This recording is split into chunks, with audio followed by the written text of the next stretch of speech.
Bonjour à tous et bienvenue dans ce journal. Hier, dimanche 2 novembre, dans la matinée, au quartier Académie, dans la commune de Yopougon, un pont en bois s'est effondré sous le poids des passants. Le bilan établi par les services de secours fait état de 30 victimes, dont 5 jugées graves. Les sapeurs-pompiers militaires ont procédé aux évacuations des victimes en présence des forces de sécurité. Les informations complémentaires seront données en fonction de l'évolution de la situation. Le gouvernement exprime sa compassion aux victimes et à leurs familles. Et pour information complémentaire, sachez que tous les blessés ont été évacués dans les différents services du CHU de Yopougon, notamment aux urgences, où ils ont été pris en charge immédiatement. C'est ce que nous rapporte Patricia Omouetia. Ce pont artisanal a cédé sous le poids des passants. Nous sommes à Yopougon-Niangon à droite. Plusieurs personnes se sont retrouvées au fond du ravin. Une trentaine de blessés évacués au CHU de Yopougon. Il n'y en a qu'une seule qui est en réanimation actuellement. Et au total, on a eu 28 blessés. C'est le bilan provisoire que je puisse vous donner. Et pour le moment, en tout cas, ça se passe très bien. Dès qu'on a eu la direction, on a eu un minimum de moyens pour les prendre en charge. Passage obligé pour allier les quartiers Marine et la cité Kestable de Niangon à droite. On a fini la messe. En revenant, on a un pont qu'on traverse avant d'arriver chez nous. Et c'est ce pont. Un coup, on atteint un bruit. On dit Seigneur, tout le monde a crié. On est tombé dans le pont. On était nombreux sur le pont. Des ponts en bois, fragiles de par leur conception et pas toujours réalisés dans de bonnes conditions, s'effondrent souvent. Un risque pour la population. Comme c'est un raccourci, donc on a passé toujours pour aller vite, un peu plus vite à la maison. C'est un danger, mais on prend le risque quand même. Parce que comme il fait chaud aussi, on passe là comme ça pour essayer de rentrer vite à la maison. Une situation que déplorent les populations. Les blessés ont été immédiatement pris en charge dès leur arrivée au CHU de Yopougon. Bientôt, la deuxième édition du Forum économique dédié à la diaspora. Son lancement vient d'être fait par le CEPICI, le Centre de promotion des investissements en Côte d'Ivoire. Cette deuxième édition du Forum économique dédié à la diaspora se tiendra les 30 et 31 janvier 2015 en Côte d'Ivoire. La première édition s'était tenue à Paris en France en 2013. Adama Kone. Le Centre de promotion des investissements en Côte d'Ivoire, CEPICI, remet le couvert. Le Forum économique Diaspora for Growth est à sa deuxième édition. L'esprit, mettre la diaspora ivoirienne au cœur de la politique d'attraction des investissements. L'apport de la diaspora est multiforme. Elle est financière, elle est physique, elle est psychologique, elle est éducationnelle. Elle est technologique et pour pas comprendre comment est-ce que quelqu'un qui a vécu 20 ans dans un pays, 30 ans dans un pays, revient aujourd'hui, apporte dans le quotidien de l'Ivoirien. Les 30 et 31 janvier 2015, 500 participants sont attendus en Côte d'Ivoire. Il s'agit d'abord de leur montrer les réalisations du gouvernement. Ensuite, de présenter les opportunités d'investissement et enfin de leur faire redécouvrir la Côte d'Ivoire. Le forum ne s'intéresse pas qu'aux apporteurs de capitaux. Les détenteurs d'expertise dans divers secteurs sont également ciblés. Les premiers à avoir déposé leurs valises à Abidjan témoignent. On vient de l'extérieur, on pense qu'on arrive avec tout un savoir, on a une meilleure façon de réfléchir, on est beaucoup plus professionnel. Et en fait, en arrivant ici, on se rend compte, en fait, les gens sont au même niveau que nous. Donc en fait, on peut parler d'égal à égal. Ce qui est extraordinaire, c'est que j'ai démissionné en étant ici. Et puis la vision du président, ce qu'il veut faire, c'est extraordinaire. Je me dis, si je peux apporter une contribution dans ça, au moins j'aurais fait quelque chose d'important dans ma vie. La Côte d'Ivoire m'a enjaillé. Il faudrait déjà préparer la relève de l'investisseur étranger par des nationaux. Ça, c'est véritablement ça, la demande en économie, on vous dira la demande interne. C'est ça vraiment le véritable moteur d'une croissance soutenue. La deuxième édition du forum a pour thème la diaspora ivoirienne face aux défis de l'émergence. Des expositions et des rencontres d'affaires meubleront ce carrefour des investisseurs ivoiriens. C'est ce lundi que s'ouvre à Cotonou au Bénin la 64e session du comité régional de l'OMS pour l'Afrique. Et à cette occasion va se tenir l'élection du directeur régional de l'OMS Afrique. 5 candidats sont en lice, parmi eux Une Ivoirienne, le professeur Thérèse Ayandrioman, ancienne ministre de la Santé et de la lutte contre le sida. Delphine Blas nous en parle un peu plus. Bénin, Palais des Congrès de Cotonou. L'ouverture de la 64e session du Comité régional de l'OMS pour l'Afrique. Des sujets sur la table, entre autres, Ebola en Afrique de l'Ouest, Fonds africain pour les urgences de santé publique, plan stratégique régional pour la vaccination. Une session qui sera marquée par l'élection du directeur régional de l'OMS Afrique.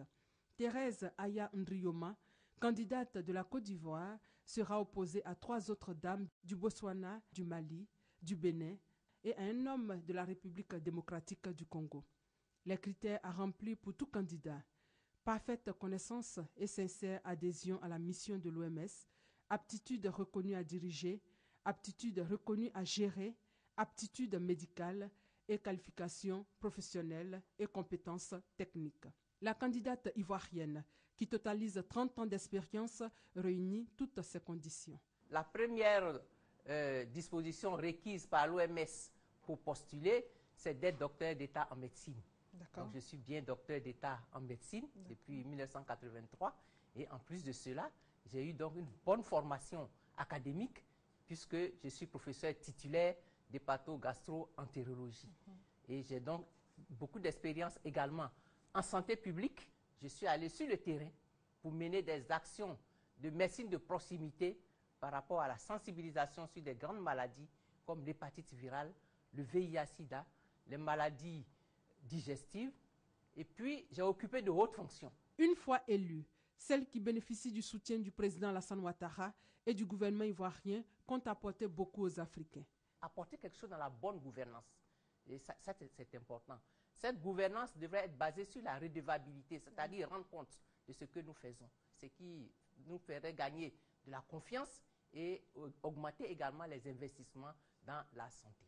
Le professeur Ndrioman Thérèse a inscrit une action importante dans le système sanitaire ivoirien. C'est la création de la première ONG de lutte contre le sida, Akunda AVS Côte d'Ivoire.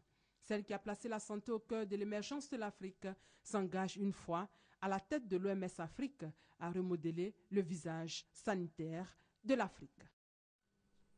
Les journées nationales de la valorisation de l'agriculture sont à leur 4e édition. Elles vont se tenir du 4 au 6 décembre prochain.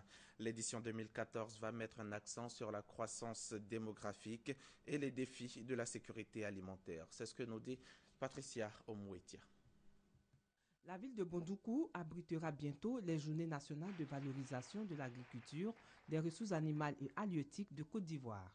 Initiée par l'Agence pour la valorisation de l'agriculture, cette 4e édition a pour thème croissance démographique et défis de la sécurité alimentaire en Côte d'Ivoire. Les JNVA 2014 invitent hommes et femmes de notre pays à valoriser l'agriculture et l'élevage en s'y adonnant pour en faire une meilleure promotion auprès de la jeunesse. La particularité des JNVA 2014 est la grande innovation avec le Festivian. Il s'agira pour nous de permettre à tous ceux qui avaient pour métier la chasse de se reconvertir dans l'élevage et dans l'agriculture. Parce que vous savez, quoi qu'on dise, l'Ebola, c'est une maladie de brousse. Donc si nos parents, depuis des années qui s'adonnaient à la chasse, n'ont pas d'autres moyens pour subvenir à leurs besoins, on aura des surprises. Donc aujourd'hui, le partenariat qui nous lie au ministère des Ressources animales et halieutiques nous permettra de faire la reconversion des chasseurs en éleveurs. L'édition 2014 des Journées nationales de valorisation de l'agriculture, des ressources animales et halieutiques en Côte d'Ivoire va enregistrer la participation de nombreux acteurs du monde rural, occasion pour célébrer et récompenser paysans et éleveurs. Plusieurs filières agricoles ivoiriennes bénéficient du PSAG, le projet d'appui au secteur agricole en Côte d'Ivoire. Le projet est financé par la Banque mondiale et l'Agence française de développement. Dans la filière EVA, la phase pilote est bouclée et pour la saison 2015, les populations attendent les financements annoncés. Le secrétaire exécutif du FDH, le Fonds de développement EVA, était à Boisseau pour faire le point de l'évolution des choses sur le terrain. Reportage signé Serge Coléa. C'est au cours d'une tournée marathon que le secrétaire exécutif du Fonds de développement EVA-FDH est allée dans le département d'Aboisseau, au sud-est de la Côte d'Ivoire. Dans les villages de Bakro, Akressi, Kassikro et Adaou, la mission consistait à vérifier l'effectivité du projet d'appui au secteur agricole de Côte d'Ivoire, PESAC, un projet initié par la Banque mondiale, l'Agence française de développement et l'État ivoirien.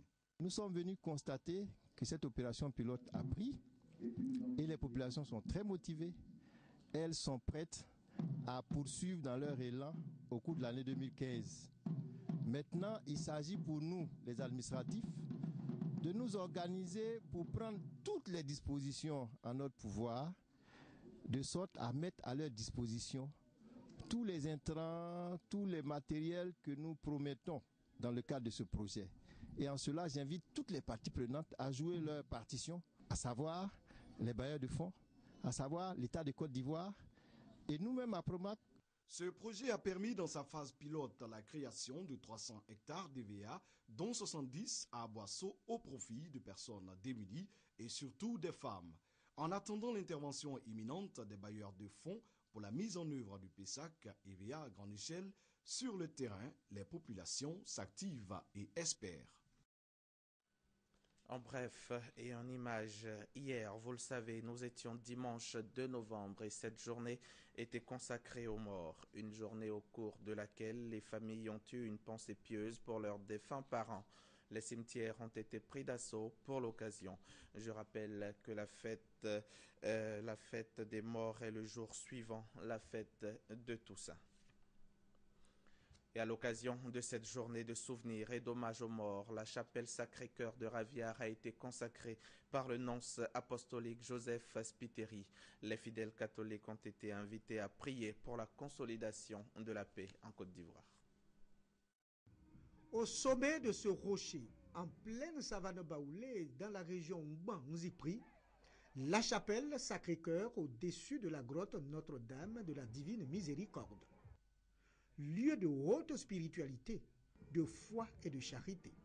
Ravière se veut aussi le lieu de pénitence, du rappel du baptême, lieu où habite l'Esprit de Dieu pour célébrer ses mystères.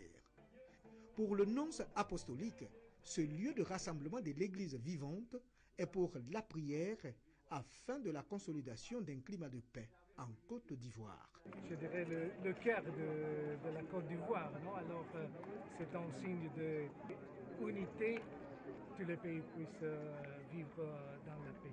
L'entame de l'existence de ce lieu de prière est glorieuse, mais la route est encore longue pour servir de base au développement intégral de Ravière. Et lorsque nous nous rassemblons pour faire souvenir de toutes ces personnes qui sont passées sur la terre avant nous, c'est en même temps dans l'espérance de nous voir un jour aussi partager cette joie-là. Ce sanctuaire va déborder du plan spirituel pour atteindre le développement intégral de Ravière. Intervient alors la bénédiction de la chapelle Sacré-Cœur, centre de louange, d'action de grâce, fontaine d'où jaillira l'eau du salut.